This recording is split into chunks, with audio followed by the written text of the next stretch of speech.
उपमुख्यमंत्री एकनाथ शिंदेंना राग आला की ते दरेगावात जाऊन बसतात असा टोला संजय राऊतांनी लगावलाय। तर शिंदे कायम अस्वस्थ आत्मा आहेत, त्यांनी आता महाकुंभ मेळ्यात जाऊन बसायला हवं असं देखील राऊत म्हणाले।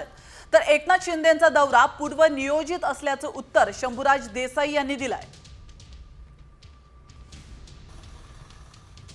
आमचे एक डेप्युटी सीएम आहेत ठाण्याचे, ते त्यांना राग येतो आणि ते गावाला जाऊन बसतात।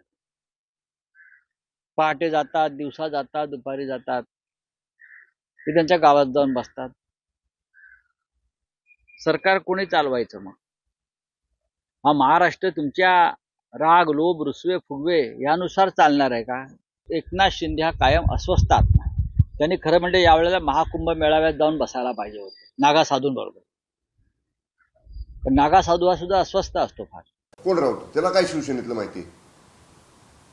शिवसेनेमध्ये काय आहे ते राऊताला काय माहिती? राऊताला काय काम नसते, सकाळी 9ला उठतात, तुम्ही लोक बूम घेऊन जाता, पुढे किती बरळत सुटतात। तर जिथं महाबळेश्वर एक्सटेंड करता येईल, विस्तारित करता येईल, वाढवता येईल, त्याची मी म्हणतो हे काय म्हणतो त्याला कन्सल्टिंग एजन्सी म्हणून, म्हणजे प्लॅन डीपीआर तयार करायची एजन्सी म्हणून MSRDCला नियुक्त माननीय शिंदेसाहेब मुख्यमंत्री असतानाच केलेला आहे।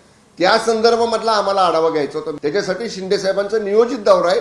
शिंदे साहेब बिलकुल या संदर्भामध्ये नाराज वगैरे आहेत, अशा अफवा कुणी उठवायची आवश्यकता नाही।